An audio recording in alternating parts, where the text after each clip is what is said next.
बिस्मिल्लाहिर्रहमानिर्रहीम। इब्तिदा है रब्बे करीम के बाबरकत नाम से जो हमारी शहरत से भी ज्यादा करीब है। खालिक कायनात मालिक अर्ज़ व समा ने नबी करीम सल्लल्लाहु अलैहि वसल्लम को पूरी कायनात के लिए रहमत बनाकर भेजा। मेरे रब ने आपको ऐसा बनाया है कि ना इससे पहले कोई ऐसा बना है और ना ही कोई बाद में बनेगा।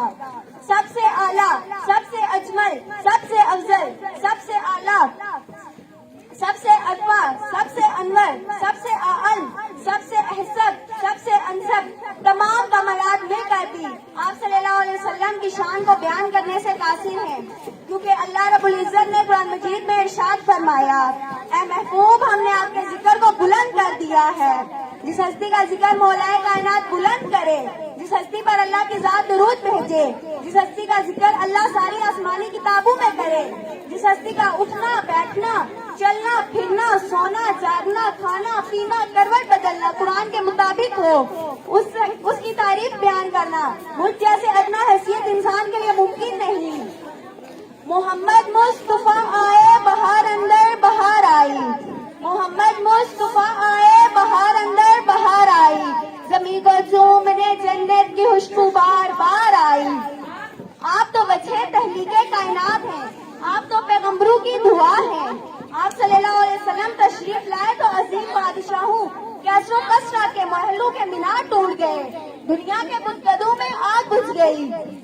रहा डरना बेड़े को मोजे बला का, रहा डरना बेड़े को मोजे बला का, इधर से उधर फिर गया रुख हवा का।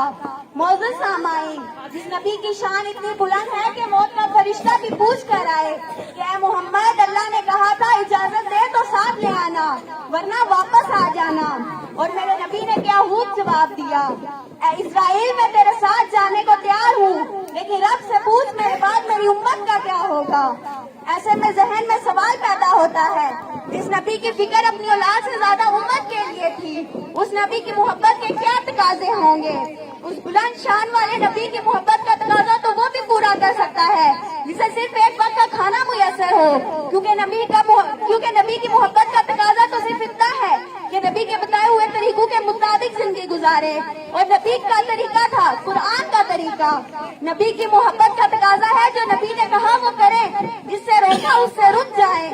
दोस्तों, हम तो वो खुशनसीब उम्मत है कि जिनको इजाजत है कारोबार जहाँ भी चलाएं, खानदान भी पालें और जन्नत भी कमाएं, मगर शाह सिर्फ सुन्नत की पैरवी करना।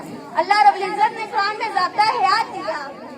मेरे नबी हजरत मोहम्मद सल्लल्लाहु अलैहि वसल्लम ने इस ज़ाब्ता हयात को मनो अन अपनाया और अपनी उम्मत से कहा, आपके पास कुरान और मेरी सुन्नत है, इसके मुताबिक जिंदगी गुजारोगे तो कामयाब हो जाओगे। ना तो उस नबी की जिसने पैगामे हक सुनाया, ना तो उस नबी की जिसने पैगामे हक सुनाया, इंसानियत का रास्ता इंसान को दिखाया। दुनिया संवारने के समझाए सब तरीके, दुनिया संवारने के समझाए सब तरीके, उकबा हो जिससे बेहतर वो राज भी बताया। आबादियों में इन सब मामलों में हमारा क्या रवैया रहा। हमने दिन को मस्जिद तक महदूद कर दिया और जिंदगी अंग्रेज के सऊदी निजाम पर गुजारनी शुरू कर दी। हम नादानों ने समझ लिया कि अल्लाह और उसके रसूल का हुक्म मस्जिद में जाने से पूरा हो जाता है और नाउज़ुबिल्लाह बाकी हमारी जिंदगी में इसका कोई ताल्लुक नहीं। हालांकि दुनिया के मामला दीन के मुताबिक करने थे और फिर माशरा दो ग्रुपों में तकसीम हो गया, दीनदार लोग और दुनियादार लोग। दीनदारों ने तिजारत ज़राअत दुकानदारी सियासत दीन के मुताबिक करना नहीं सिखाया और दुनियादारों ने दीन को नमाज और रोजे से आगे आने नहीं दिया। आखिर मैं इतना कहना चाहूंगी, कुल इन कुंतुम तुहिब्बूनल्लाह फत्तबिऊनी युहब्बिकुमुल्लाह व यग़फिर लकुम ज़ुनूबकुम वल्लाहु गफूरुर रहीम।